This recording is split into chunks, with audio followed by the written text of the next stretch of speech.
One two three. বন্ধুরা, দেখছেন কত বড় চিংড়ি মাছ? এটা কিন্তু চিংড়ি ভাজা, কিন্তু একটু ডিফারেন্স আছে। ডিফারেন্সটা হচ্ছে এটা চিংড়ি মাছের মতো, কিন্তু এটা কিন্তু চিকেন চিংড়ি পিঠা বলে এটাকে। এটার ভিতরে চিকেন আছে, গাজর আছে, তারপরে ময়দা দিয়ে এটা সুন্দর করে ফ্রাই করা হয়েছে। তো দেখেন বন্ধুরা, একদম চিংড়ি মাছ, কিন্তু একদম চিংড়ি মাছ। দেখেন বন্ধুরা, এটার ভিতরে আমি দেখাচ্ছি আপনাদেরকে।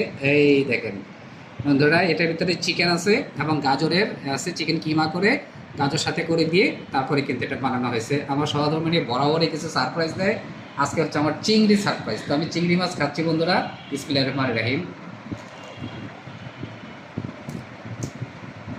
আলহামদুলিল্লাহ, সবসময় খুবই সুন্দর হয় রান্না। এটা আমার জন্য সারপ্রাইজ, আমি আসলে কখনো খাইনি। এই প্রথমে আইটেমটা দেখলাম, একেবারে আনকমন। এটা হচ্ছে আপনার চিকেনের কিমা আর হচ্ছে গাজর দিয়ে পেস্ট করে তারপরে কিন্তু ময়দা দিয়ে এই চিংড়িটা বানানো হয়েছে। আপনারা অবশ্যই ট্রাই করবেন, অনেক সুন্দর, অনেক মজা এবং ক্রিসপি। সবাইকে অসংখ্য ধন্যবাদ।